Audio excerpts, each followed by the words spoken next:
Hello.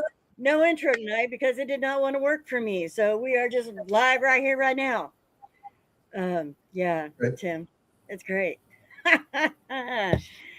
Anyway, welcome to this episode of Deep Dive Haunts. We are on episode 17. We are going to talk about our investigation at Indiana State Sanatorium. So, the crew that was with me on that investigation is here with us tonight. Y'all can say hi. Hey, Misty and Tim Hi. got the memos. They're both wearing their I Indiana did. State shirts. Uniform. yeah. I have on the Haunted Commercial Hotel because I didn't think about it. Uh, I just grabbed a t-shirt. you just grabbed a t-shirt? Yeah, right? For real, for real, for real. So, we have a lot of stuff to go over tonight for sure, for sure. Let me get on the live. Okay. We are on the live. So Indiana State was our second investigation on our trip out to Indiana. We did Billy Creek, which we did that podcast a couple weeks ago. If you guys missed it, you can go back and watch it. It is available on YouTube, which is probably easier than finding it here on Facebook for sure. But Indiana State Sanatorium, a little bit about that. The original admin building is still there. There used to be two big wings. One was the male wing, one was the female wing. Then they had done away with those and built a new facility that housed both male and female. That building is now gone as well. In the, was it the 50s, Lee Bryant came in Mm-hmm. and added the nursing home and the Adams Hall, which was the mental ward facility or the 5-story building they call it. And I think they owned it up until it closed, which was when, you guys? Oh, crap. 2000 and something. 2011, I think. Yeah, 2011. It sounds about So, right. hop in the comments, you guys. Say hello. Let us know if you've ever been to Indiana State. If you've ever investigated there, if you have any questions as we're going along. So we were there with two other teams. We were there with BB Paranormal, Beyond Logic with Tiffany. They're now BBT Paranormal. And then we were also there with Audra and Aaron from Tennessee Shadow Chasers. It is a big facility, and we kind of dispersed in our own groups. It was kind of weird, but I mean, it ended up working well. Um, BBT and Shadow Chasers, they took off and went in to the building. We actually went to the bottom part of the power plant, which actually has a tunnel that connects over into the admin building as well. Um, so as we were sitting there and we were getting ready, Tanya and Tim felt led to go off down into a wooded area um, to see what they could, to see if they could go more into what Tanya was picking up on and what they were feeling. So I'm going to let those guys talk a little bit about that experience. And then once they get that done, Misty can talk about what she was seeing in the power plant while we were waiting on those guys to come back. So go ahead. When they were doing the intake with Sam, I believe is what her name was, Mm-hmm. she was talking about the place. So I went outside with Tiffany because we didn't want to hear it, because we didn't want seeds planted so that we were looking for stuff. We just wanted it to come naturally, being media. So I decided to take a walk in the woods. And I started crying. And I'm like, okay, I got to get out of the woods. As soon as I got out of the woods, I felt so much lighter. So I had told Tim, I said, the woods are crying. So we decided to go in the woods back there. And he's like, well, we're going to see because something happened. me not knowing what happened, we go ahead and go in the woods. I didn't even know how far we made it in, but I started shaking and had to sit down because I was crying so hard Sure. because I could feel that somebody got really, really, really hurt. And when I looked down the hill in a ravine that there was no way I could get into it without a lot of time because it was really steep. And I'm like, she's right there. And Tim had started asking questions and she refused to tell me her name. So she wanted to be called Princess Diana. And that was definitely not her name. But she had told me that she was hurt really, really bad by a man. And Tim knows the rest of it because I didn't know anything about what was going on. I just knew that it was very painful for me because I was feeling all that pain and trauma that she had gone through. And I had no idea what happened.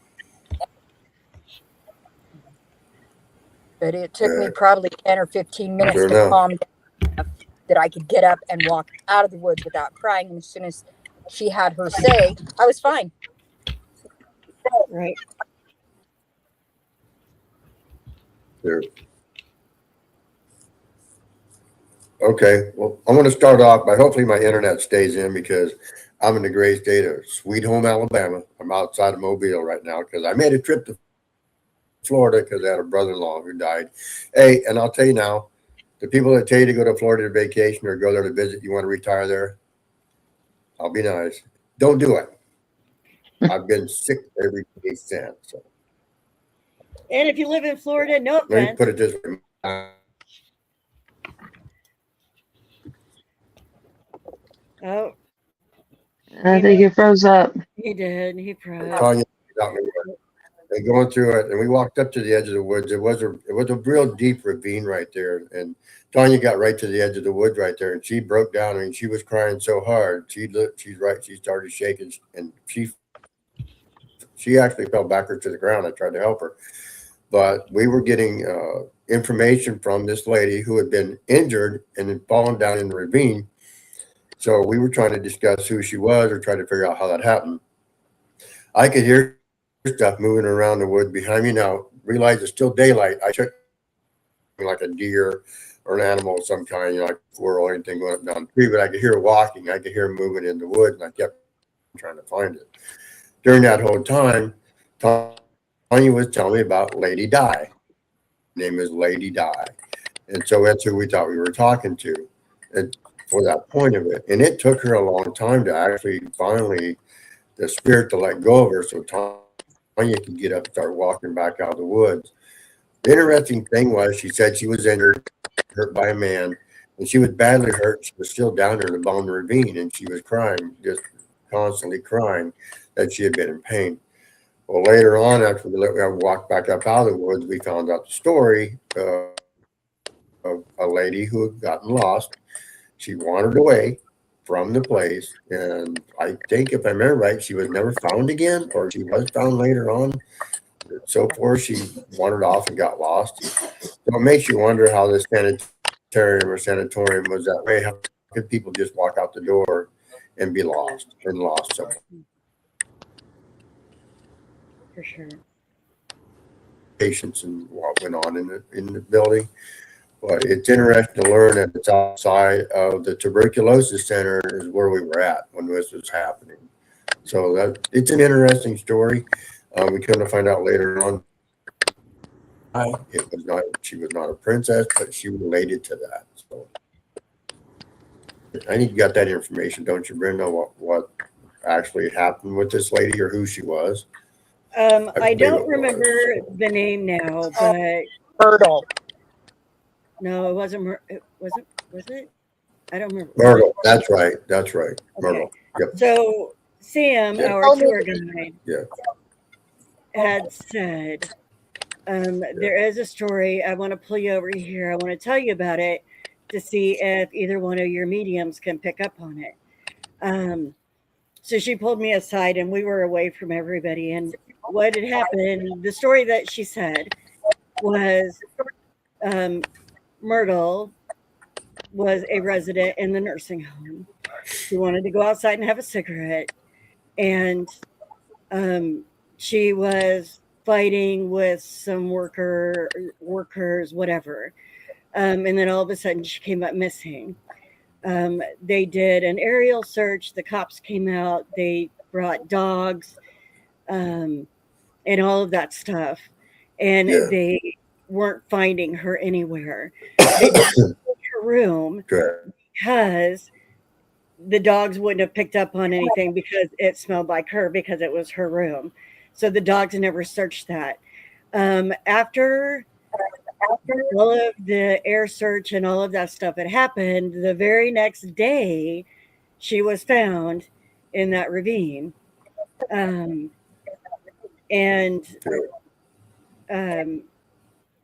the owner at the time was just like, we don't know how it happened, but she was found, da da da. So, Yeah. no true story, no documentation of what actually happened. I don't know, maybe if somebody has, like higher medium skills or whatever, or even if we get the chance to go back out there to sit and talk to her more to see if she would share more of her story. It was very sad to learn about that. It was just crazy.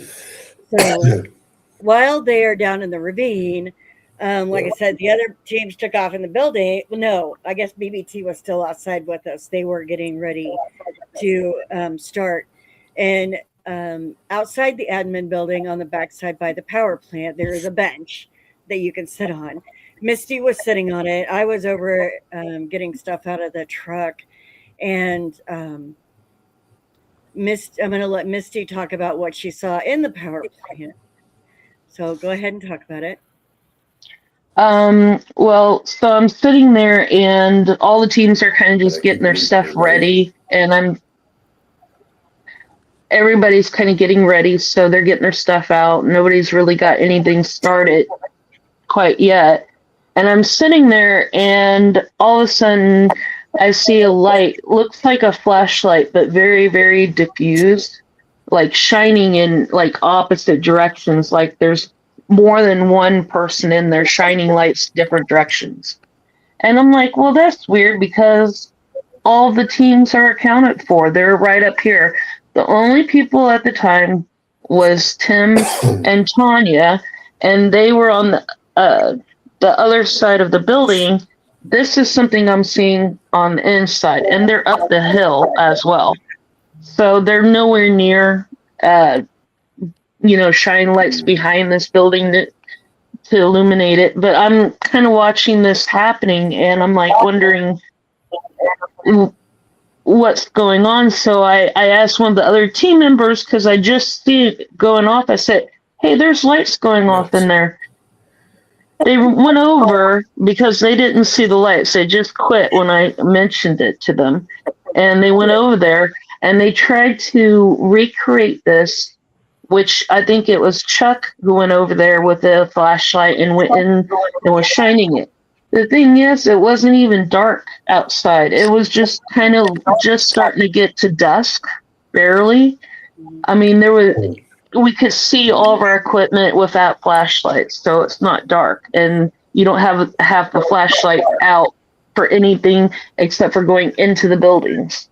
But he went inside, realized there was a wall between the one building and an opening. So he went in and shined the light all the way through that, went inside and shined the light.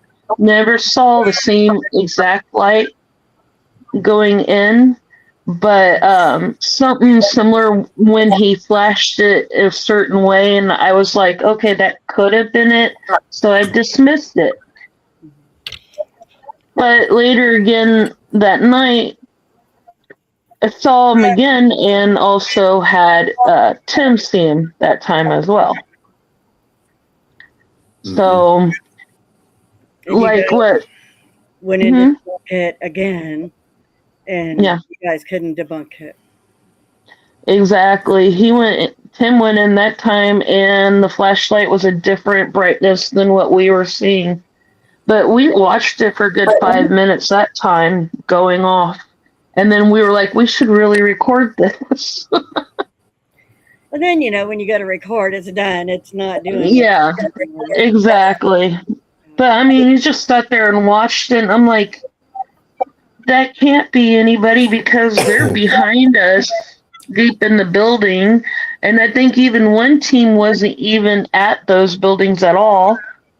And then Brenda and Tanya were walking up the hill to the administrator building. So nobody was around that time either. Yeah, it was interesting. Hmm. So like I said, when we did get all together, we went down into the bottom of the power plant um, that had the tunnel, and while we were down there, Tim's like, "Let's get ready to do an EVP session." I'm like, "Okay, let me find my thing, my recorder," which I didn't find until we were almost done, and I kind of got frustrated and upset, which is not usually like me, and I don't know why. I literally sat down on the floor in this dirty, nasty power plant. I sat down because I was just Yeah. mad. Misty even backed up into me, and I go, "I'm sitting on the floor." Yeah, it was not good. But what was some of the things that we were seeing? You guys were seeing stuff when we were down there.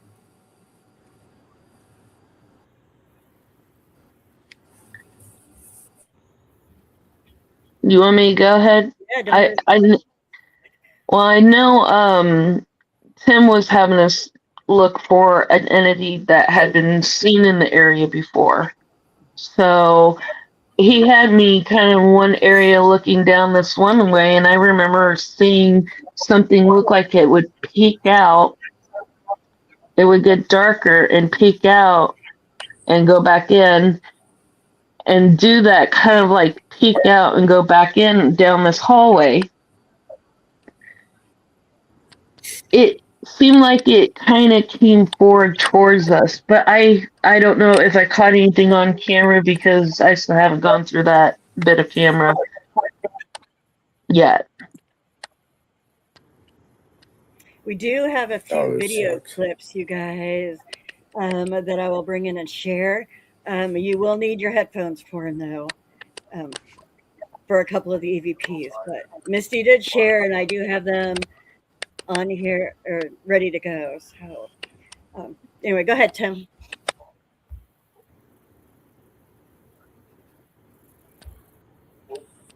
Or Tanya. When we were in the basement, I had my back to the broiler. I guess that's what it was. And Oh, I shoot. kept feeling like something was watching me over behind it. It was bright, but I kept seeing like a dark shadow in that area. And it just kept feeling like something was watching me. But all I was ever seeing was a shadow, like something was walking in the sunlight. Yeah.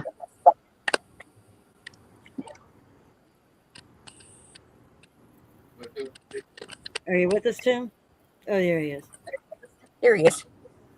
Yeah, internet sucks.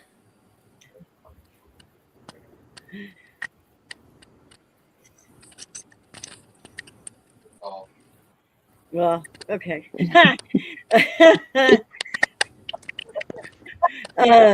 So anyway, it's live. This happens.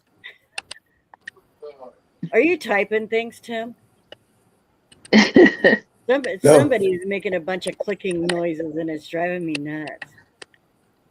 Um, Maybe it's just feedback. I don't know. Oh, it's Tanya. It's Tanya. yeah, it's internet. Go ahead.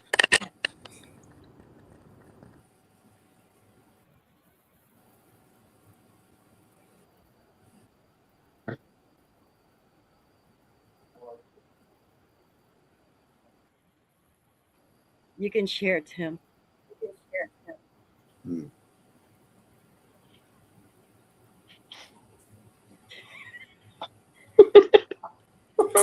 What the heck?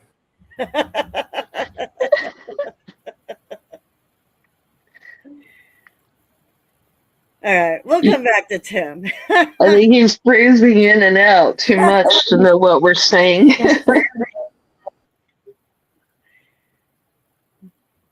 Oh my goodness. Oh my goodness, you guys. You gotta love the internet, right?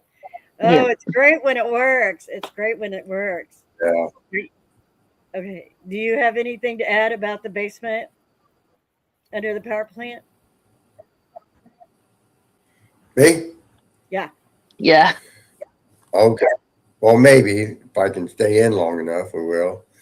So underneath in that power plant, there is a tunnel that actually goes back and goes underneath the building.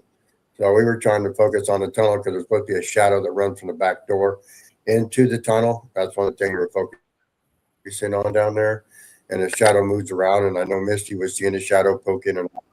But remember, this building is open to the back side. If you walk to the back of the timber to the ravine behind us, so it's a wide open building, as far as that goes. And then so we didn't. I don't know how much evidence we actually caught down there, as far as it was, but I know Misty was seeing shadows, and we were trying to get entity to pull our headgear off because that was one of the claim that was down there. I know we started to leave and go out. Tanya and I went around the back side of the building, and she was followed out by something walking up behind her. I remember her saying, "Talk to me." So that did happen as well. But so that part of the investigation was a building that a lot of people don't go into. The tour guide took me down there because I asked about it, and she would tell me about the experiences that they have down there. We didn't actually go into the tunnel to see if anything was in the tunnel. I mean, we didn't venture that far. I do know Misty wanted out of the. She wanted to leave, so we didn't go too much farther than what we did. So, but Tanya did get followed out. She had something to follow. Hey, Kathy. Yeah, Misty got to where she wasn't feeling very good and she had to get out of there, so I left with her. Um, Yeah, and that hall gave me the ick. yeah, yeah. And we also had to be careful in the tunnels as well because of the snakes that are in the tunnels right now. Um, so we did venture in one tunnel, which we're going to talk about, but we really didn't venture too much in the tunnels because of that.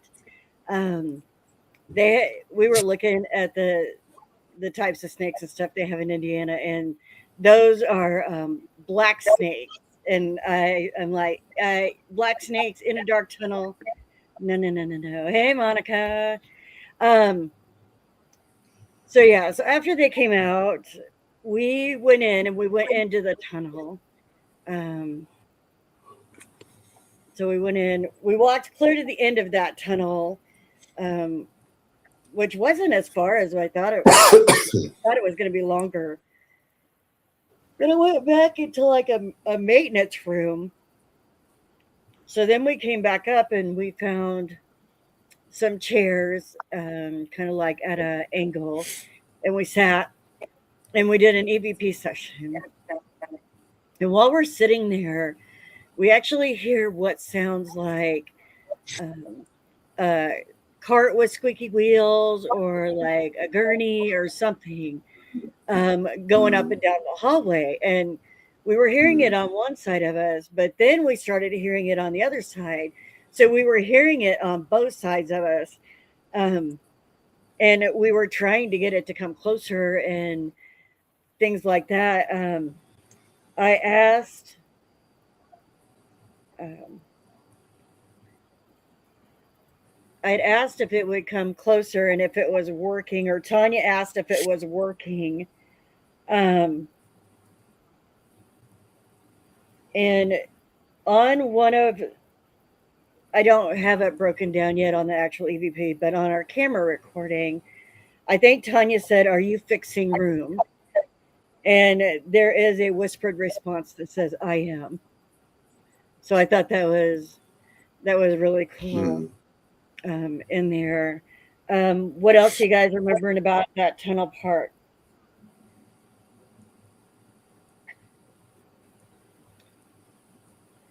I I think remember Tanya. hearing, yeah, Go ahead. I remember hearing a lot of walking around and banging, like someone was coming up and down the hallway toward us several times. I mean, we did hear that when we were trying to communicate with what was down there, the squeaky wheel, walking, dump noises, like someone was coming down the hallway, maybe dragging something because we did hear a little bit of a dragging noise down there. It wasn't the bat, so don't worry about that. The bat don't make noise. It wasn't the It just- bat. yeah, yeah. So, but anyway, there was a lot of noise down there in that hallway. I mean, we couldn't tell. Sometimes you had to wonder if the people were upstairs, but then that's concrete down there. So I don't know if we were getting interference from upstairs with other people investigating. It was in the tunnel itself. I, Yeah. the whole tunnel, like the walls, the ceiling, everything is concrete. Concrete, yeah. So Yeah. I think that in itself makes it almost soundproof. Correct. Um, and there was another thing that Tanya had asked, or somebody asked, "Are you moving someone to the morgue?" Yeah. Mm. And there was actually a reply to that said no. Mm. So they were answering. And Misty, didn't you hear like a male voice on the backside of you? Or something? Yeah, well, and on top of it, the whole time we were going down the hall, I kept hearing static really, really bad and hearing what I thought was males yelling at me. It was really weird because it cleared up once we got into that one section and everything kind of settled and we started to eat EVPs, and I was like, okay, it's settled, but then I did start hearing like a guy talking, it sounded like down the hall. And I was like, okay, I had no idea what they were saying, but I don't know if I was associating that from hearing all the static and the guys yelling at me on the way down. Yeah. Yeah. Yeah. So it was crazy. After we did that, we stepped into the morgue. The morgue is an interesting place. We didn't really pick up on a lot of energy in there, so we didn't spend a lot of time. However, on that next camera footage, there was a female that I don't even remember what was said because I didn't write it down, but there was a female voice, and it sounded like she said Tim. How that got there, I don't know. But and I mean that was it. Like that was it on the whole entire 9-minute video, whatever it is. Um, that it was there, and it was just that one word. And it was when the three of us were actually in the morgue, and Tim was Okay. out in the other room by himself. So I don't know if she was calling for him to come in because we caught it from within the morgue. So yeah, I don't know. That was crazy. I get Yeah, my name called a lot. yeah, he does actually. So we left there and we went up to the second floor of the admin building, which is the floor above where all the offices are. It's where the doctors and the nurses. No, the nurses were on 3, right? The doctors stayed on 2, and the nurses were on 3, or something like that. Yeah. Anyway, we sat down on the second floor to do another Estes session, and we're sitting across the room from each other. Misty and I are on the steps, and then Tanya and Tim are across the way, and Tanya started picking up on a few people. First of all, we spoke with a guy whose name was David. He said he was 27 and a patient. Do you remember that, Tanya? Yeah. Okay, go I ahead. remember some of it, but I don't. I know he was there because he was sick, I think is what it was. Mhm. Yeah. Um, we asked what was wrong. He said that he had tuberculosis. We asked him how long he had stayed there. Um, she replied 2 months. We asked if he liked it, and he said no because it wasn't like home. He had two twin boys that were 2 years old when he was in there, and he stays there because of his boys, is what he had shared with us through Tanya. Um, then we talked to a little super shy little girl who was 11, and her name was Abigail. Yeah. Uh, she had an older brother and a younger brother, and they were mean. They chased her with frogs and snakes and all sorts of stuff. Um, she said they picked on her. She liked to play jump rope outside. I asked what year it was for her. She said 1935. I asked her if she liked to read. She said yes, that she loved Jack London books. Um, and she did get to go home for a summer, but then she ended up having to come back. And then she was like, bye. She was done at that point. She was like, Yeah. bye. And then she was done. Mhm. Um, then we talked before I talk about this next guy. Um, so Sam, our guide, had said that they say that there's a cranky doctor on the second floor, and like he'll come out and make his presence known. We didn't run into a cranky doctor, but we ran into a cranky orderly that worked there. So I don't know if maybe they think he's a doctor and he's not. Like, I don't know that whole thing. Go ahead, Tanya. Marcus? Yes. Mm. Oh, good Lord. Uh, he he wasn't a happy camper. No. Brenda had asked if he wanted to share his story, and it was F no. And I'm like, whoa, whoa, whoa, wait a minute. Why are you yelling? Yeah. Found out through talking to him and me listening to him that he was an orderly that had contracted tuberculosis and died. So yeah. So that's the reason to be cranky. You go in Yeah, to help people, and then you end up getting sick with, um, what it is and what's there. Um, so it it was it was an interesting little session there. Um, we went back down to the first floor. Tim, is there anything, or Misty, before we head on over to the nurses station, the nursing home? Was there anything else on the second floor that you guys remember? I think Misty saw lights in a room behind Tim. Yeah, and I think that saves later when we meet up with another team. We'll talk about that later, right? Yeah. So I don't that was, I don't think so. We had a lot of introductions. Yeah. and Yeah, y'all, yeah. if you haven't been to Indiana State, you will not have any cell service at all. None. You can't text anybody. You can't call anybody. You cannot do that in that building, in any of those buildings. In none of them. None. There is. The administration building, when you first check in, has a little bit. Well, that's about it. And then Yeah. we were on the second floor of the admin building. None. No reception in the nursing home. No reception in Adams Hall. Until you got up on the roof of Adams Hall. Yeah. So yeah, so that was crazy. So after sitting over there for a little bit, we did take off and go down the nurses over to the infamous nurses station in the nursing home.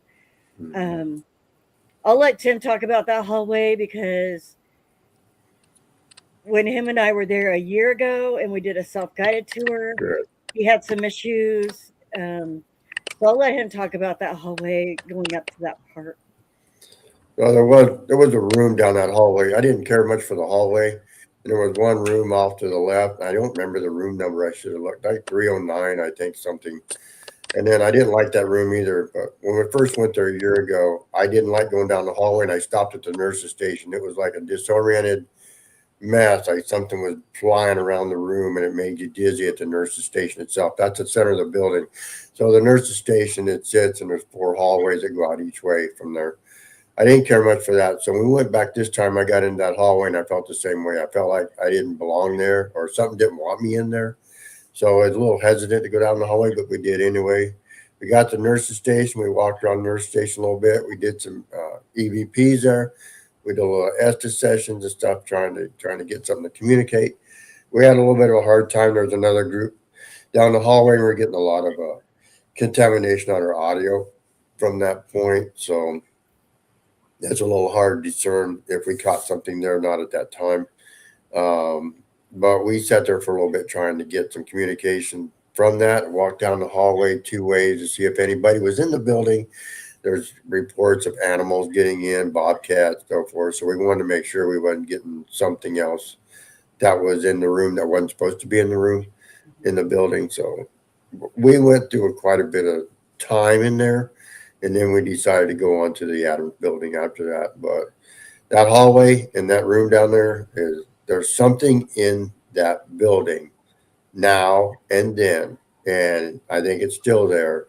And we're going to talk a little bit more about that later on, of more experiences. We went back a second time into that area. Other teams had a camera that was knocked down off of. They got it knocked down. They had some experiences with a lot of things in that hallway in the nurses station, nursing home. So that is a very, very active place in the building, in the center of that structure, complex, however you like to call it, as far as that goes. But the nurses, the nursing home and the nurses station, there's something that live in there. It's gaining momentum because of the energy that people bring in and the method that they take. I'll put it that way. We'll talk more about it later. So. Yeah, so anybody that has not been to Indiana State, when you go back there, there's like the admin building, and then there's a tunnel that can, or not a tunnel, a hallway that connects over into the nursing home, which then goes over through like a little lunchroom back through a kitchen, and is another hallway that connects over to Adams Hall. Correct. So all 3 buildings are connected. You can either walk outside or walk through the buildings to get to each location that was in there.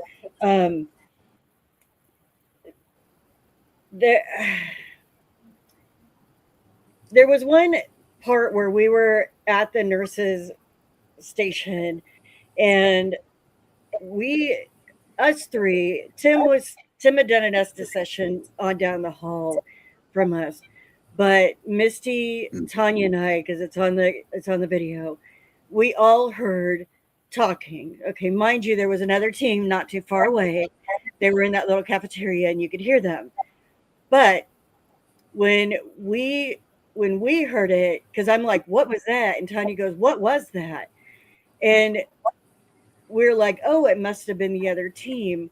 Well, then you hear the other team talk after that, and it's not the same voices. So I don't know what we picked up before they were talking, but we picked up something in there, and I don't even remember what it said, but because you did hear the other team, and then Tanya says my name, and then we hear something, and then we end up hearing that other team again.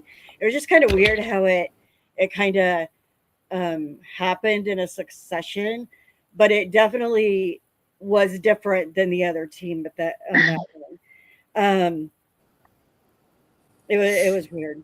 It was weird. So we left. We went down. We were talking to Tennessee Shadow Chasers in the cafeteria, and what they were doing is they like to sit and just have like an everyday conversation, and then they just pay attention to their surroundings, and they end up getting a lot of interactions that way. which was, I mean, that's a cool thing to do. We've never thought about doing that. Um, so then we went on, we let Tanya lead us to whatever floor she was feeling we needed to go to. Um, so we go up to the fourth floor. We went to the third floor and she goes, nope, it's not this one. So then we went up to the fourth floor and she goes, it's here. So we go down and like halfway down the hallway, here is a little rec area, like some table and chairs and stuff, a TV. And so we sat down there to do our Estes, for Tanya to do an Estes. Um, she didn't get much as far as the Estes was going. She was on AM and then she did FM. Nothing. And she's like, I'm not getting anything. And I said, well, just take them off. Let's just see if they'll just talk to you. So I'll let her talk about that, who we ended up talking to in there. And yeah, go ahead. First off, I have to say he had the biggest crush on Misty. It was so funny. He kept saying, she's so pretty. She's so pretty. Misty got a boyfriend. His name was Paul. He was the protector on the floor. When I was doing the Estes, if you've ever done an Estes method, you get blurbs of radio stations, songs, whatever. There was nothing but static. Nothing. And as soon as I take the headset and everything off, it's like I'm not getting anything. I started getting Paul talking about his time there. Just different things. But he was so fascinated with Misty that it was hard to get much out of him, except for the fact that his story, he wants, from the closest I can gather from how he was talking and his terminology, I believe that he had a few mental issues, a little slower. And his story is that what he wants to say is he wants to raise awareness about people like him and wants people to be treated fairly and equally. He was just a really, really kind person that was talking to me. Somebody asked about a nurse that was there, and I believe he referred to her as a Gestapo. Yeah. And that caught me off guard because it's like, okay, the night before I got something completely not in my vocabulary, and now I get Gestapo, and I'm like, what is that? You know, from what he was saying, there was a lot of unfair treatment. There was a lot of different things that were happening on there. So, you know, his story is that he just wants to raise awareness. Mm-hmm. And that was actually really, to me, that was really heartfelt. And that was just so amazing that it just, wow, you know, we actually got a story from somebody that wants to care for people like him. Mm-hmm. That wants people to just understand that they're human too. Mm-hmm. Mm-hmm. And the last thing he said to me was, as I'm looking at Misty, he goes, "You're so pretty." Yeah. So, and then Misty got touched. Yeah. She felt a hand on her shoulder. She thought it was Tanya. To look at Tanya and figure out it wasn't Tanya. No. I thought she was patting my shoulder to make me feel comfortable about the whole situation. Nope. Nope. It was. Why am I always getting touched? It was Paul, I'm pretty sure, because he was just fascinated by you. I'm like, okay. Yeah. So a little backstory that we learned from Sam in the Adams Hall or in the 5-story building, whatever you call it.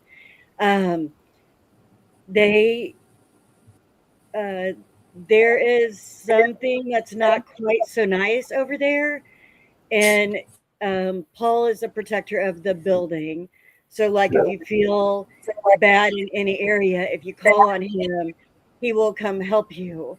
And through him, we learned that that person was the nurse, and yeah, Mhm. he called her the Gestapo. Blushing Misty. Oh, Um, Paul's Yeah. room is actually up on the fifth floor. We went in the next day and walked all of the we went up on the roof and we walked all of the floors and we found his room. We read his story, which was very interesting. There is a picture of him there as well, and there is a notebook there, that you can leave Paul a note. And so I did. I thanked him for speaking with us, and we would make sure that we told his story, um, Mhm. which Tanya just did. So that was really cool. Hey, Jim, um, what else? Anything else in that area? Well, we thought we heard at one time, we thought we heard some people approaching in the hallway.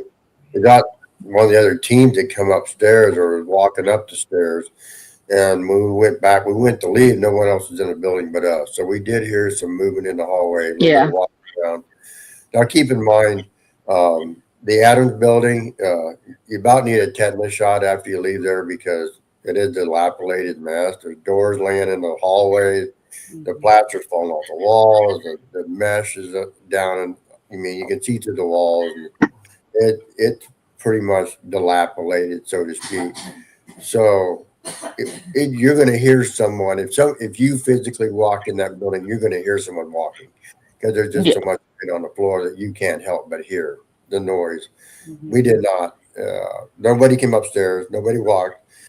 We really didn't hear talking. So it was moving in the building, and again, as Brenda said, Paul's up on the top floor, and he is protector. It's actually a room designed just for Paul to be that part of it. And we were told that he's protector of the building, and if you needed help to call on him. And Tanya was right. He did have some mental disabilities throughout his life. There's a big plaque up there and a picture of him and a talks about his life and how he lived, as far as that goes. So that was a cool interaction. Uh, I hope Misty isn't still baffled by someone who was falling in love with. I mean, a ghost. I mean, let's hope Devin ain't got a problem with men ghost touching her and stuff like that. Oh man. Yeah. So, Yeah, I told him about Paul already. um, Paul's a sweet soul. And Yeah. I yeah. think if you guys went in there to investigate and you actually um, asked him to come forward and talk with you, he would. He would. Um, yeah, he's Very, very loving. He made me feel Mhm. warm and safe when he was talking to me. he's pretty cool. When we were up in the room, well, when we were in there the next day, I said, I asked it. I said, Paul, are you here? And he didn't answer. Like wasn't hearing him, and I said, "Can you tell us where your room is? We want to go see a room." And he did not say anything. Um, but then when we did find his room and we were in there and we were looking around, it it kind of felt like he came in or he found us or whatever, and it was almost like it was just a little bit of a feeling like there's somebody missing, like you guys are missing somebody. And I just said, Misty's down there. And so I went over to the window and it just felt like he walked up to the window and I was like, Misty, make sure you say hi to Paul. Because it just felt like he was there. It was really cool. It was really cool. Um, Yeah, I did wave up there. We did. yeah. That's true. Yeah. And even after we were done in the building and we went back outside, I looked up at the window. I was like, bye, Paul. And it was just like he was still standing there, Was. watching. Like he was still watching us. Yeah, he's an awesome individual. He really was. Yeah. He is. He, Yeah. through his story, he was a very big advocate of the patients there. to help try to protect them, Mhm. to stick up for them and everything.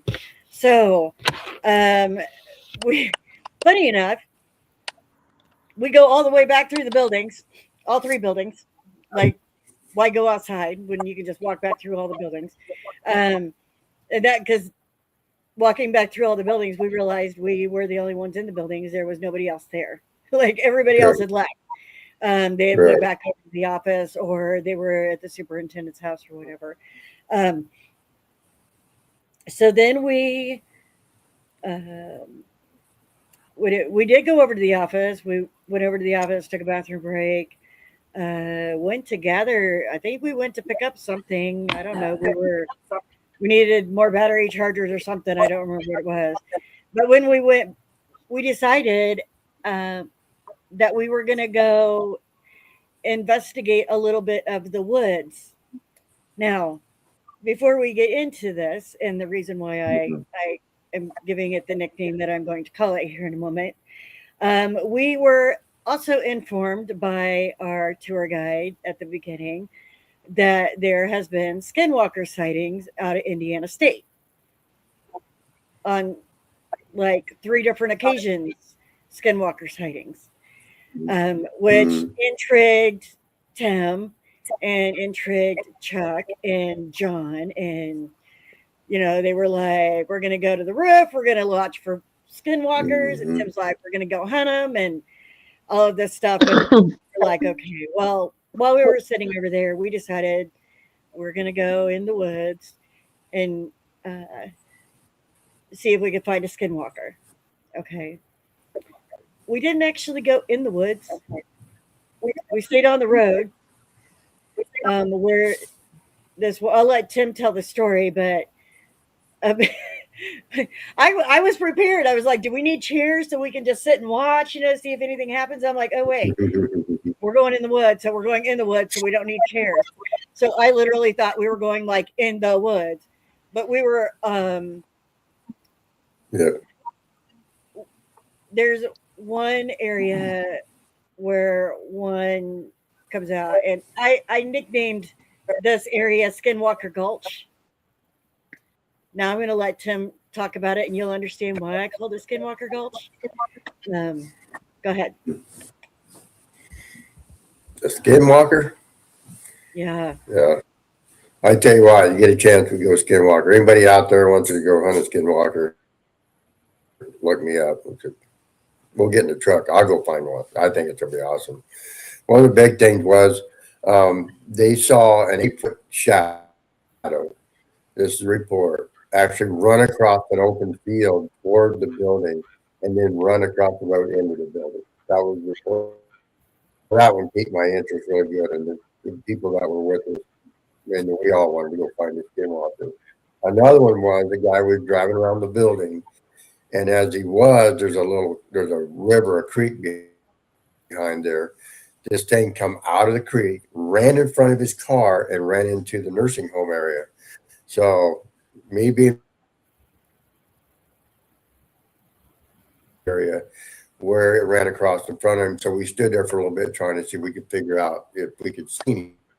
And at this time, unfortunately we didn't find the skinwalker. That's a disappointment. But it's interesting, the reports of Indiana State Sanatorium, the woods behind it now have skinwalker reports of these creatures that are 8 foot tall in the dark, and they're running into the building. Why are they running into the building is another big question. What's in the building that they want to go in and see? What is their purpose of wanting to do that?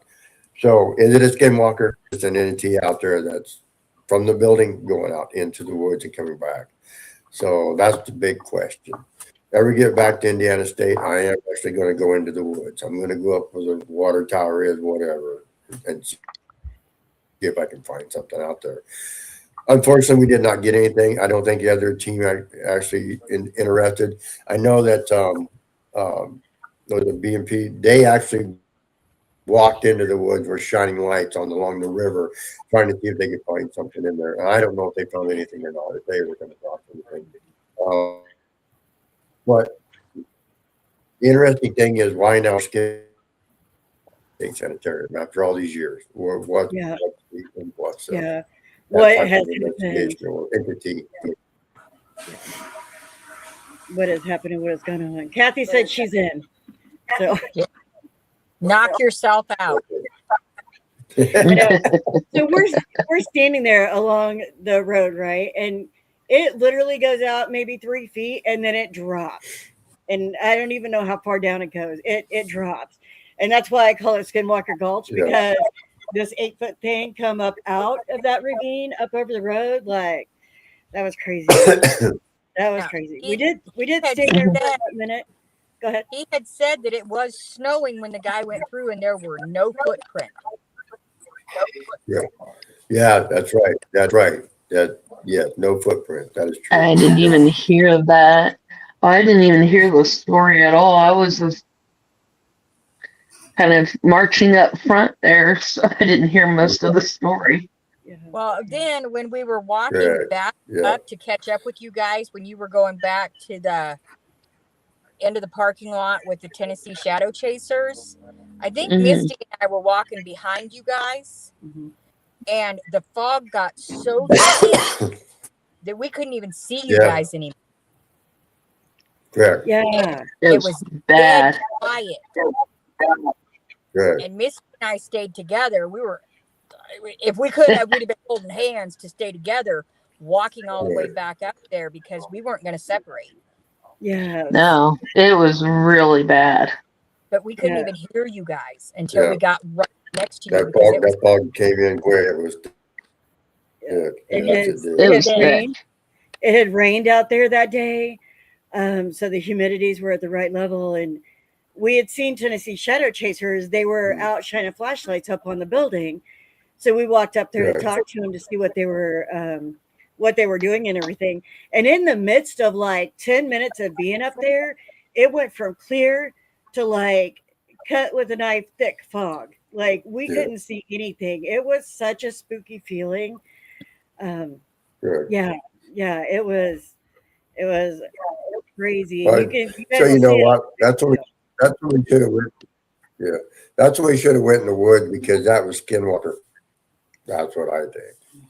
You well, think? and then when Misty and I caught up with you guys and we were up with you, the fog lightened up quite a bit. And I'm like, that was just, Yeah. the fog was crazy. I And see, think and that fog right there didn't we come would've until saw- I after. think would have. Sorry, Good. I was just saying the fog didn't even start until after the nursing home or the entrance of the nursing home was. And before that, I remember seeing those big shadowy people, and I said, "Hey, who's that running across the field?"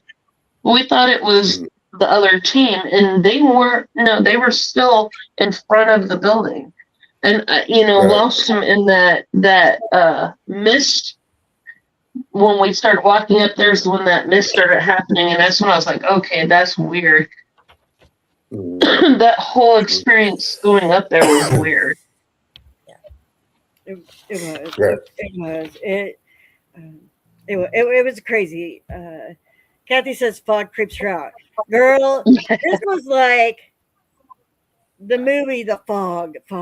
Like it was Yeah. legit thick. Like we couldn't see anything in front of us. It was crazy. But by the time we were completely done, the fog was gone. Yeah. It only came in for like a Right. brief amount of time, and then it was gone. It was lifted. It was very creepy. It was very creepy. Skinwalker fog. Skinwalker fog. Yeah. I think if something would have ran across at that point, we wouldn't have been able to even see it anyway because it was so thick. It was crazy. Well, I know from where Misty and I were, we weren't very far behind you guys, but we could not see you. We couldn't see you and we couldn't hear you until we got really, really close to where you guys were with the two ladies. Yeah, and I think the only reason why we noticed them was because they were shining lights on Adams Hall, and it was reflecting So thank God they were doing that because I couldn't even tell where the building was. Yeah, yeah, it was a little creepy. Mhm. Yeah, yeah. Interestingly enough, um, then after that, we walk through the fog. You guys back down to the admin building instead of just going in Adams Hall and through the building again. We walked back through the fog all the way back to the admin building, and Yeah.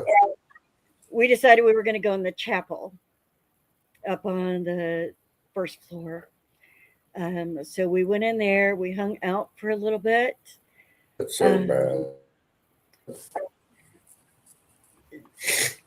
we saw several things. I do have a couple of clips from Misty of things that happened um, in there that I will play, but we'll talk about the chapel first. Um, you walk in, it's just like a big open room with a few pews. I think there might have been like three or four pews in there. That was about it. Yeah. We giggled because the place is so dusty that when people sit on the benches, like their imprints are left there. We're like, just sit in the imprints and you'll be fine. Yeah. Tanya and I were sitting on one bench. Misty was across from us on a chair, and then Tim was kind of behind us on another bench. And Tim had an experience first. So I'll let you talk about what you saw. Yeah, I seen a shadow run right in front of me. It ran right past me. I mean, while I was sitting in the pew, this shadow took off and ran like 2 feet in front of me across the, and I out a door. I mean, it was quick, but I saw the shadow there. I mean, it was plain as day. I mean, it was really, really quick. And then Tanya. That yeah, You yeah, know how much I hate that that was song. really quick. That was a quick shadow. Yeah. Are you Yeah. aware of how much I hate that song? Yeah. But you got to tell it was an experience, man. You Oh got my to. I am sitting there and this stupid song from the 60s, 1964 to be exact, pops in my head and I start singing Going to the Chapel. I hate that song. It's retarded. Yeah. So Brenda starts asking questions. Okay, understand the song came out in 1964. I was raised with music, so I wanted to make sure. Lady says she's getting married and it's 1950 something. And she's getting married and she's singing the song and then she just says, "Oops, I'm dead," and shuts up. And I'm like, what? So I mean, it was just the time frame for the song wasn't quite right. And I'm thinking, wait, that song didn't come out until later. And she goes, "Oops, I'm dead," and left. And I'm just like, whoa. Okay, so I just sang that stupid song for you to tell me you're getting married, but you're dead. Yeah. So she was sitting there being quiet, and all of a sudden she just bursts out in song. And we're like, what is going on? We're like, what? Who is this? And she's like, I'm getting married. And Tim had actually asked, he goes, who was the shadow I saw? And she replied, the flower girl. And I asked what color what her wedding colors were, and she said white. Asked her what kind of flowers she had, and she said daisies. And then all of a sudden she was like, oops, I'm dead. It was done. I was like, that was some weird. That's weird. Yeah. Yeah, and I'm just like, oh, okay. And I start laughing. I'm like, what? Yeah. I mean, what was her name? Mildred? I don't remember her. I don't remember. I had so many names going through my head all night long that everybody wanted to say something, but she was the most prominent.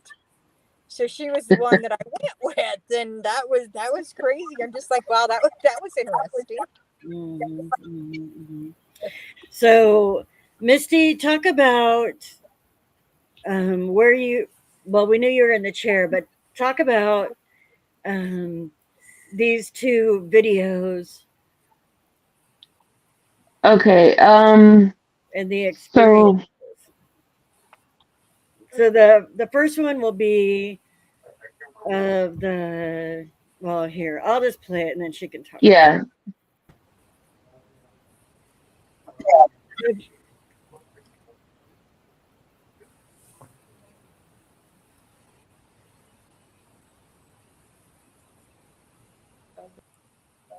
Did you guys see it? Like if you look right behind the podium, you'll see it come into view.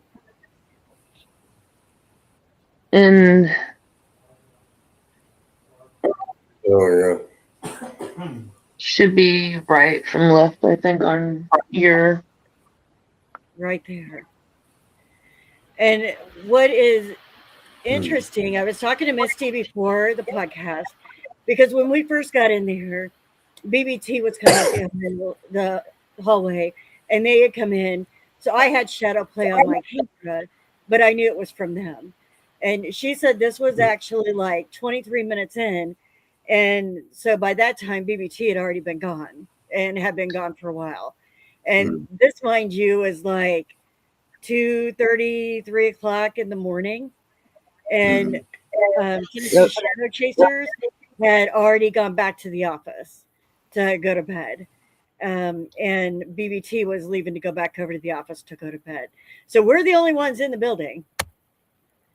So Yeah, and that particular one, it had been well after Tanya had communed with the spirit, so it was probably about 10 minutes after that, and it was just a shadow went by. And then again, we were trying to get something to come on because I think we were still doing our EVPs and a K2 meter sitting on the bench, and we were trying to get it to light up to talk because no electricity in that area at all, or in the building at all, and it was spiking on and off. So we were kind of trying to get it to spike. And the second video kind of is us kind of talking, and you'll hear that, but then you'll hear, to me, it sounds like a little old lady saying something, and hopefully you'll be able to hear what I hear.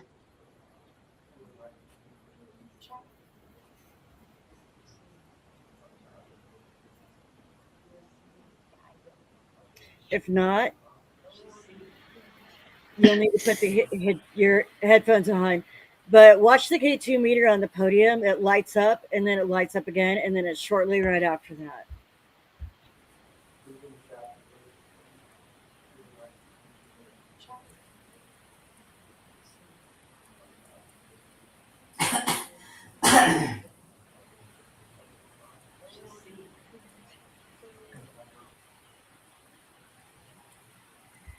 So yeah, I don't remember what it said. It says something. What does it say, Misty? It sounds like it says hi. Way, yeah, but it's just kind of it's very like distant, and it's like, but it's not any of us talking. So yeah. Headphones, y'all, headphones, because you can hear it. Because I heard it with headphones. Anything else in the chapel? I don't think so. I mean, we had a little activity in there. I mean, we're all seeing shadows run around and move in there, so that was most interesting. It really was. Misty always seems to catch the great stuff on her camera. Right. She catches like all the shadows. It's so awesome. Oh, my husband pointed that one out. So. Yeah. Okay. So, remember at the beginning we talked about Tim and his, I don't know, his hatred for that hallway in the nursing home. I don't know. I don't know what else to say about that. Here, Misty agrees, or Kathy agrees. She does. You do catch the best evidence. It's awesome. Yeah. So I am gonna let Tim talk about why we went back over into the nursing home and set up the whole scenario. Hmm. And I have a EVP clip from Misty to play during that as well. So go ahead. Awesome. So I'm going to recap just a little bit. Before we went up in the chapel, we went down in the basement, and there's a room down there. And in this room, there was a murder-suicide.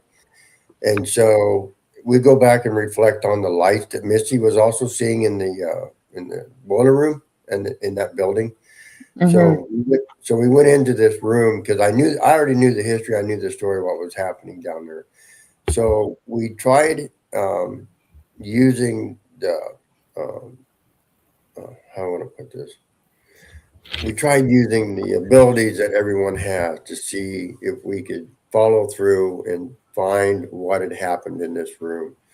And we did this. I knew what it was, and I was asking questions. And Tanya got almost dead on of the answers, but she was being lied to by the spirits in the room.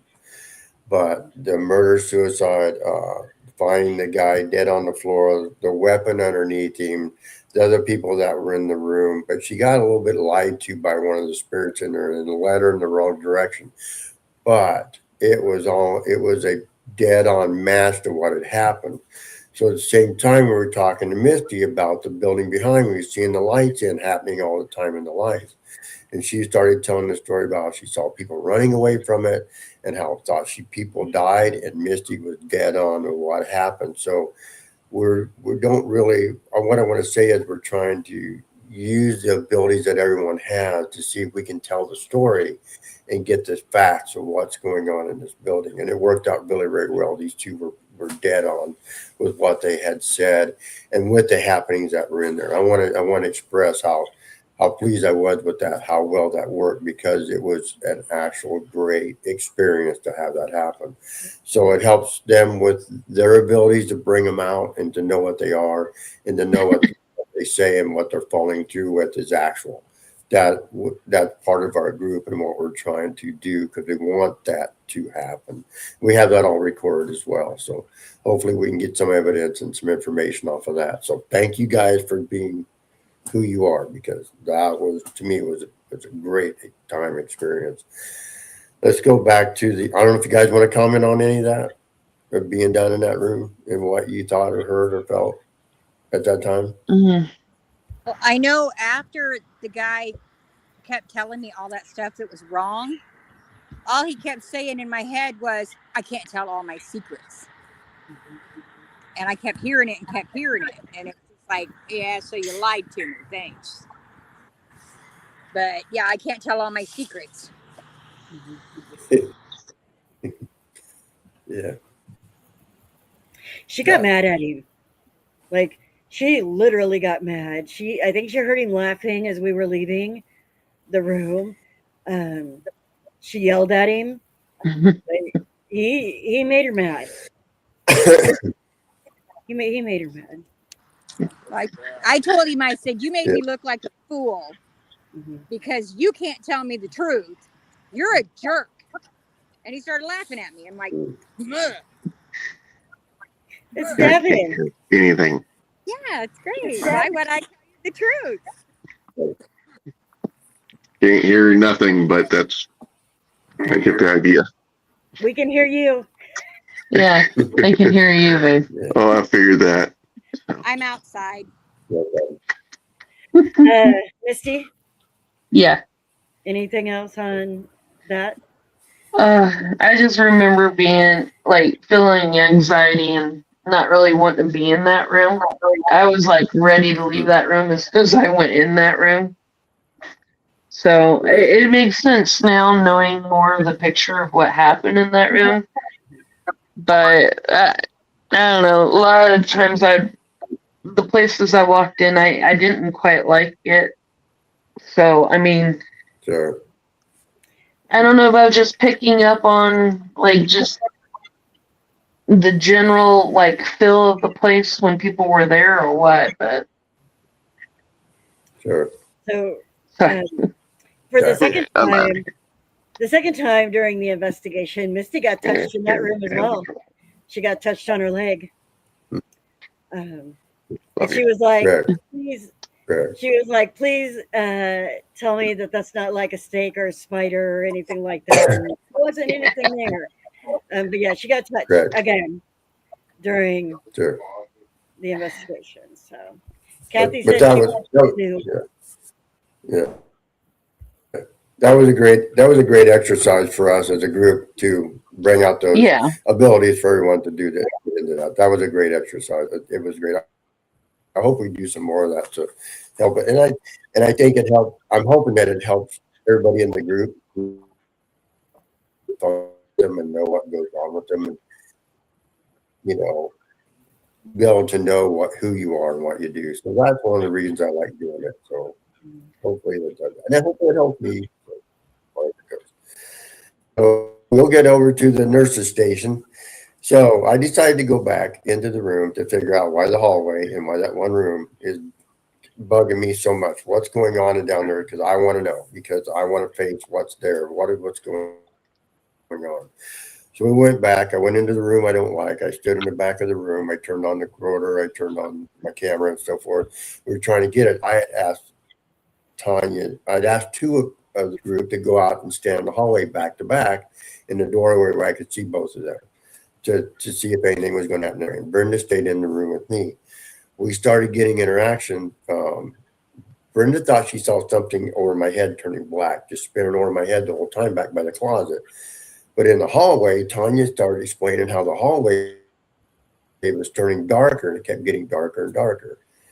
Misty on the other side of it was starting to see red. She was on the back side facing the entrance, but she was seeing a color red in the hallway. So it's something's happening out there. So Brenda and I went out in the hallway to try to see if we could figure out what was going on. The hallway that we had entered all the way down to the nurse's station, we couldn't see the nurse's station anymore. It was, this hallway was pitch black. Brenda was standing behind me, Tanya and Misty, or back to back, and Misty's starting to see a red glow. The red glow is getting brighter behind her, but on the other opposite end, where Tanya is, the hallway is just pitch black. I mean, it is just totally black. So I went out there trying to ask questions. I wanted to answer the name of the person that was actually affecting me, or who was affecting me and making this happen. While I was standing there, and I wasn't really being mean, I was just being firm about, hey, give me your name. I want your name. I want you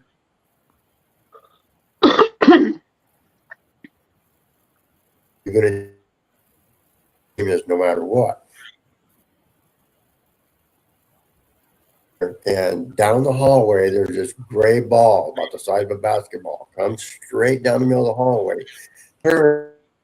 I jumped backwards because I didn't want it to hit me. Brenda over, we're doing it, getting out of the way. I saw this ball. I saw this gray ball, this energy coming at me. And for standing beside me goes, what was that gray ball I just saw in the hallway? So two of us saw it coming at us. I mean, this is pure energy being thrown at us. At the same time, Misty's seeing this hallway just turn bright red behind her, just glowing red. So what the heck's going on in this hallway? I mean, what is the purpose of this entity that's there? What's it want to do? Why is it got aggravated with me because I was asking a name, but at the same time on the opposite end of the hallway, we're seeing a whole different color, a whole different spectrum. So I can't explain that. I've never experienced that before. I've never experienced a gray ball of energy flying at me. So I feel better now that I've done that. I feel more confident going that hallway because now I think I know what's down there, my opinion, but I think I know what's in that hallway. And I think it's gaining energy from everybody that goes in there, and it's gaining this because the tour guide told us they're starting to see more lights. They're starting to see more activity. They're starting to see more stuff going on. The people with us had cameras thrown down. They were getting EVPs. They were having all kinds of action in this same area. I think I know what's there, but why we're seeing a dark hallway and we're seeing a red hallway, I couldn't explain that if I tried. So is there two entities there? Is there one entity trying to project different things because it's a spectrum? I see dark and I see a gray ball. Misty sees red.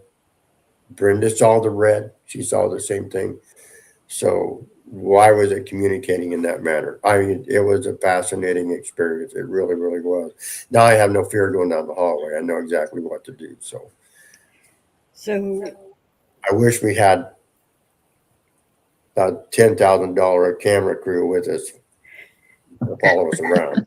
That would right. be great, So great to catch on camera. That would have been awesome. So I'll um, let you guys, you tell me what you saw in the hallway and what you experienced and what you think, because I'd like to hear your opinions on it. when we first walked up into that hallway, Tim goes, "What do you guys feel?"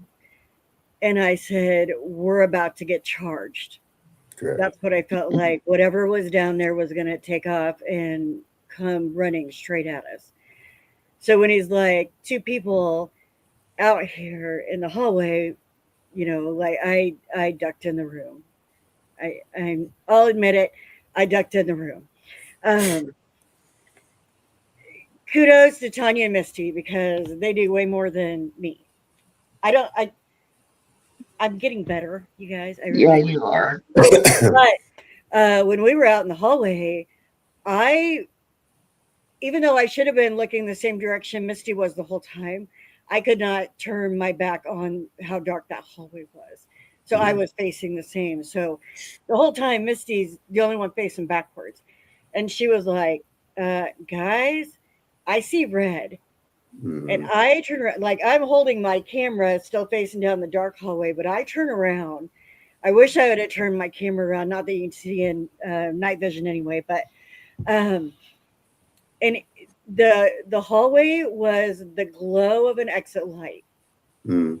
Like when that exit light is on above the doorway and it projects that red glow, that's what this hallway looked like. It was just glowing red like that. Never seen anything like that before.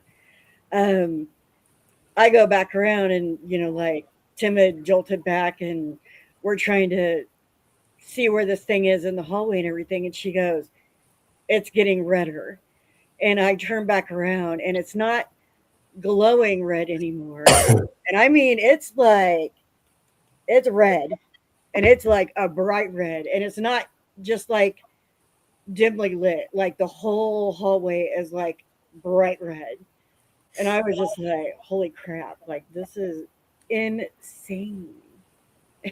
Insane. I've never experienced that before. What was you feeling, Misty, before that stuff started happening? Oh, I was super anxious. Like I felt like I wanted to um really I was like I can stand here and be here. I felt like I could protect right here, but I kind of wanted to get out of the hallway. But the weird thing that the anxious nervous feeling turned into like super protective to the point where I don't know if you remember what I did, but I literally kind of like crashed down a little bit at one point and was like, I feel like charging and hissing. And I said, that's the weird thing because that's the feeling that came over me. But of course, I'm not doing that. I kind of like crashed down a little bit though. And I said, this is a weird feeling. And I literally was looking down the hall. It's so dark, but you can tell that there's a window there. It's not like it doesn't keep going down. It literally goes in a 90-degree turn and goes down to the other building. And that's how we got up there. So there is no exit door.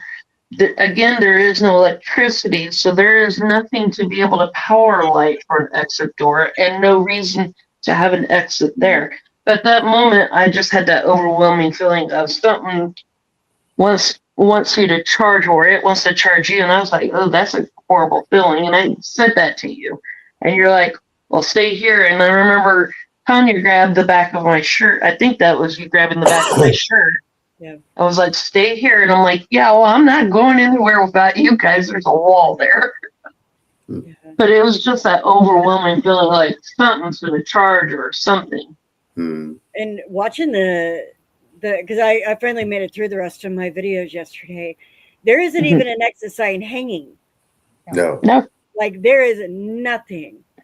Like, yeah, you go down and then it curves and then it curves again.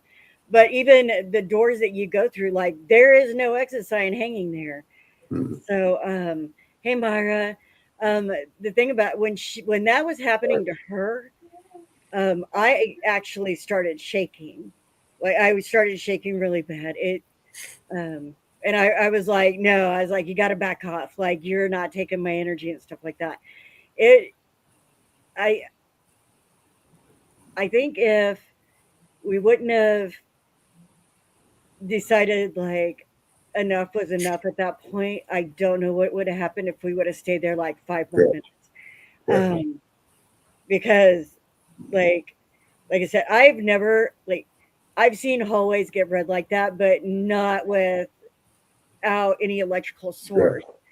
Um, No so power. you turn and you're looking one way and it's just like pitch black. Like even on my videos with night vision, half the time you can't even see 20 feet away from my camera because it's just literally pitch black. To turn around the other way and all you see is red, and knowing you have to go through the red to get out, like, and Yeah. then she's being affected and I'm being affected, Mhm. and it was a lot. Tanya, go ahead. When they went in the room and Misty and I were in the hallway, I made sure that we were touching the whole time. When I grabbed Misty's jacket, she had moved away from me. So I had to find out how far behind me she was, because when it started out, I could see all the doors and stuff down the hallway, the outline at least. Granted, it's pitch Mhm. black, Yeah. but I could see stuff. That wonderful adjusting to the night. And then it started, and it wasn't just like a shadow, it was the whole hallway Sure. full. And it kept moving toward me, and it was like really slow at first. And then when Misty said that the whole hallway turned red, it was like right there. It like came right up like 5 feet in front of me and Right. stopped. So it was like we were boxed in from darkness and red light. And the darkness, it just felt so empty. I mean, it wasn't scary or anything. It was just, it felt empty. Like it was just trying to scare us, but there was nothing there. It's just like, watch what I can do. I will distract Mhm. you with this so you can't Okay. see what I'm doing behind you. Because I made sure that I stayed facing one way, Misty stayed facing the other way, and Tim and Brenda could see us from the room because I wasn't moving. Mhm. But I could feel Misty tense up, and it's like, nope, you got to stay put, lady. Stay put. Yeah. Myra Yeah. says that would be cool. Not when you're actually experiencing it. Yeah. I don't know. Uh, It so is. the experience I've seen rooms turn dark. I've seen pitch black hallways and rooms turn dark with security lights on. I've seen security lights and rooms go dark, but I have never seen one side of a hallway completely pitch black and another side turn red. That is something I've never experienced in the 14 years I've been doing this. That's never happened. So I can't explain that. And I would like to add that Tanya and I actually started seeing a shadow man in the hallway. We could see him standing by he was over by one of the walls. I mean, you could see him standing there as a shadow, like projecting the heights of the ceiling, 7 foot, 8 foot, whatever it was. He'd stand there, then he'd move. So when it finally got to the point where everybody was getting pretty agitated, or not agitated, but Affected. fearful of what was happening. The event was getting to be too much. I said, I'm going to end this. And I flipped my flashlight on down the dark hallway to lighten up the room. And the second I did, you could see clear down the hallway. But down at the very end by the nurse's station, Tanya saw a shadow take off and go down one of the hallways. It took off way down there. Now, once we turned that light on, the red went away. The hallway was lit up. Everything came to a dead stop, just like that. So it's strange because once the light came on, it all quit. It just literally stopped.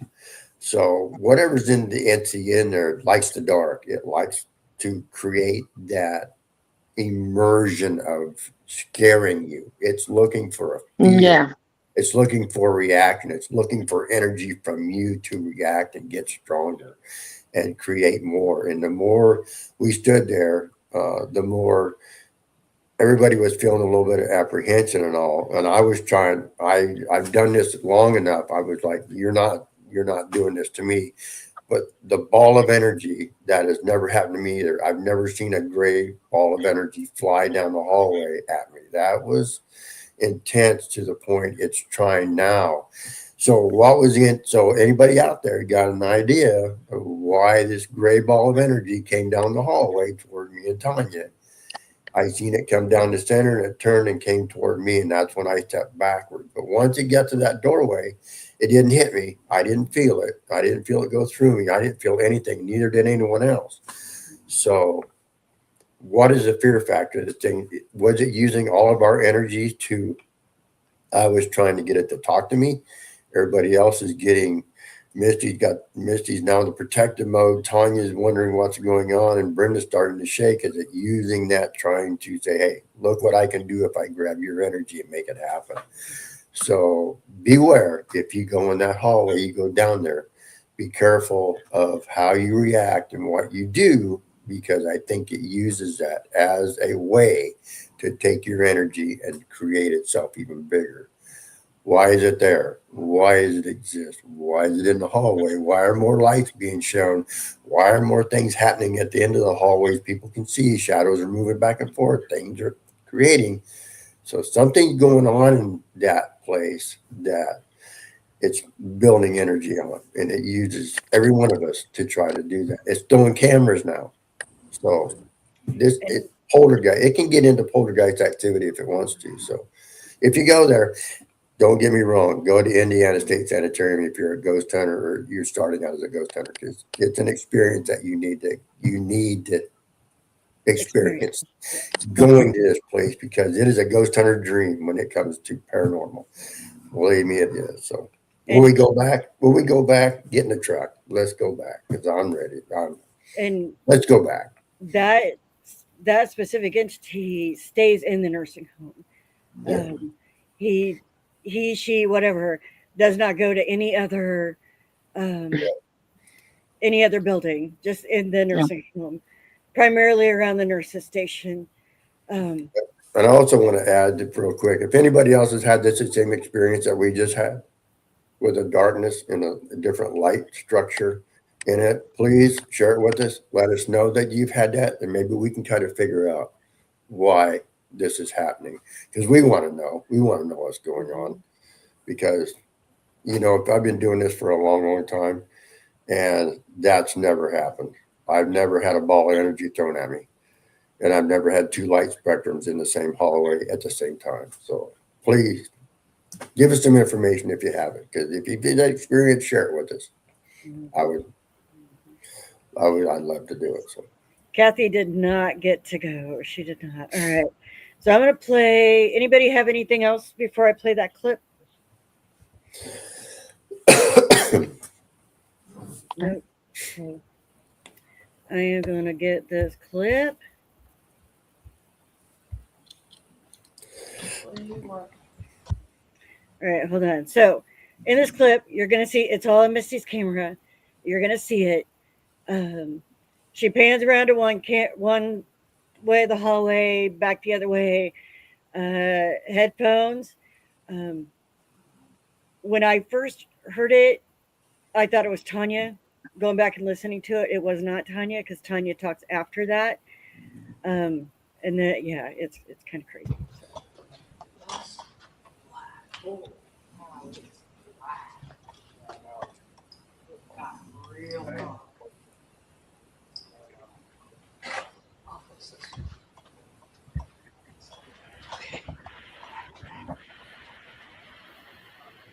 So in the beginning, you hear black twice, and then Tanya goes, "It's dark," and then you hear Misty talking, or Tanya, whoever, and then you hear, "I'm back." He goes, "I'm back."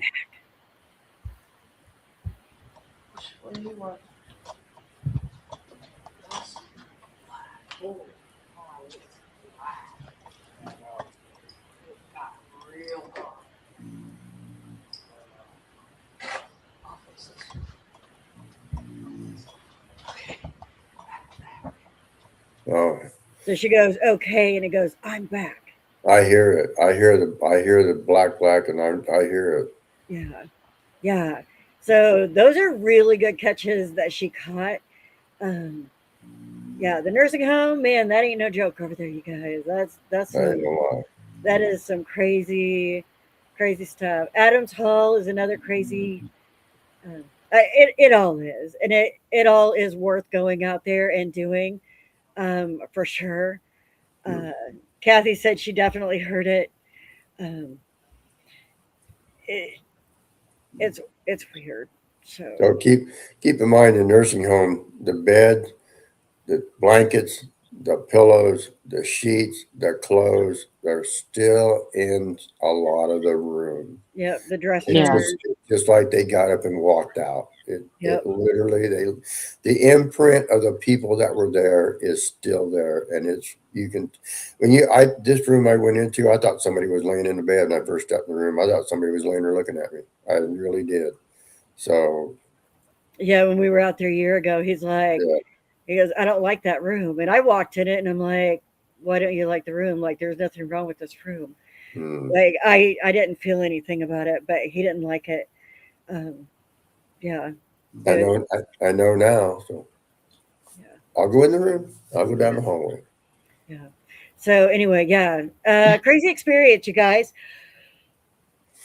Dear. The next thing we did actually go up on the rooftop of Adams Hall. We looked around.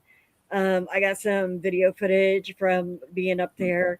It was awesome to be able to like look across the complex, to look clear over to the superintendent's house, Hmm. um, and stuff like that. It was. Hmm. We were like, we definitely got to go back because like we got to hit Adams Hall harder, um, and like you got to hit all of it, and um, it's big enough that multiple teams is better because you can cover more ground. But if you literally, like you had 6, 8, whatever on your team, and you were out there and you wanted to hit, like thoroughly hit the admin building, thoroughly hit the nursing home and Adams Hall and the tunnels and the power plant and outside and everything, Right. you need a good solid 4 to 5 days. Right.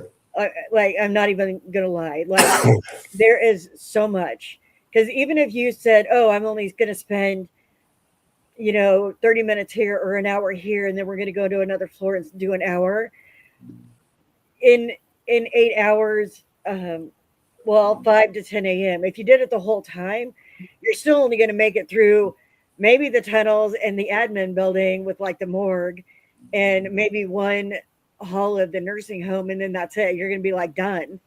If you went into like every section or every room because there's just so many rooms um Hmm. and stuff like that. It literally it would take you probably one full investigation just to do Adams Hall. And Hmm. that would be like hallways. That's not including Right. like going in like every room to see what you can pick up Right. on or anything like that. Yeah. Um, it's insanely a huge complex. Yeah. And another interesting thing is it doesn't seem like the spirits leave their domain. They No, stay in their building. correct. So that's a very interesting thing too. It's Yeah, not like you find Paul over in the administration building or you're finding in the nursing home area. correct. That to me is interesting too, that we don't have these spirits that move throughout the building. Yeah. I don't know, Misty, do you think they do? Did you get any suspect that other spirits were moving from different places?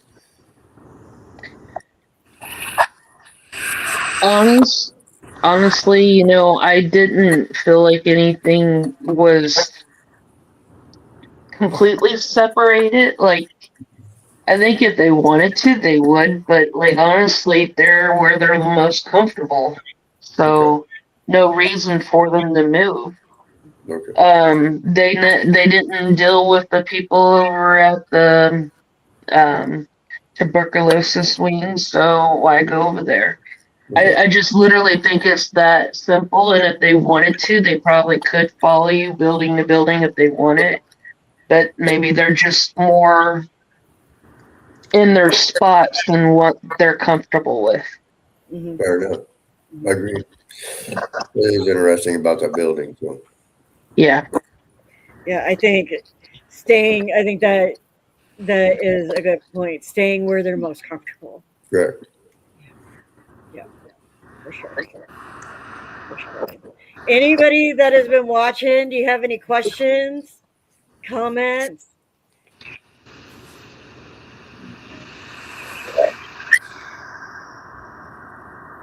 Anything like that? Well, we need to go back so I can get more. I got to get some mesh metal. And I need some more glass to build my Faraday cage. So Yeah, you do. Yeah, you do. You need more what? More glass. More I've glass. got a bunch. Yeah, but weren't you doing something with it? I don't need that much. Oh, hey, you guys want to see something really cool? Our tour guide, Sam, gave me this. It has a little bit of liquidy stuff in there. This is from Indiana State. This is a rock that Tim found on the roof. It's kind of like heart-shaped, odd-shaped heart. That's from Indiana State. And then, so we all have glass pieces like this. We all had permission. We didn't steal it. We had We had permission. permission to be able to grab it. Yes. Yeah, you guys. And then, I got a board. I got a board from Indiana State that's actually got special writing on it. It says Indiana State Sanatorium. So I don't have it with me, but Yes. haunted So, objects. And You got some haunted objects? I might be interested. if you got some haunted objects, let Tim know. He might be interested. Yeah. So, yeah, that was our experience out at Indiana State. Hopefully, some of these guys can get through their footage and stuff like that, and get me some clips or whatever to put into a video about Indiana State. Because I honestly, in my stuff, I have, like I can show the footage of where the hallway gets really dark because you can actually see it get dark on my camera. But like the cool stuff that Misty's caught, or who knows what Tim's caught, to be able to get like that stuff and put it into a video for you guys would be great. Otherwise, you guys are going to be like, there ain't nothing on this video. I'm on my way back home from the great state of Florida. Yeah. Anyway, enough of that. Thicker than a dog. It's because the air is different down there, dude. It's a tree pollen. That's horrible. Crimey. But they actually use female trees down there, where Iowa only uses male. That's why our pollen. Well, we don't have mossy oak and palm trees. I've seen enough palm trees to last me the rest of my life. I love palm trees. By the way, too, if you guys want some shells, I collected a lot of shells off the beach. If you want some shells, let me know. I got a bunch. I got the coral too. So Are they haunted? Are they haunted? Do you want a haunted shell? I'll get you one. Yeah. Not really, no. I don't need a haunted snail running around my house. A haunted snail. That's hilarious. Oh, that's hilarious. All right, guys. Thank you so much for joining us tonight. Tomorrow night, please join us at 7. We do have Drop Dead Paranormal is going to be our guest, and we will be live at 7. But other than that, you guys have a great rest of your weekend, and thanks so much for joining us. I'm going to see if I can do this. It's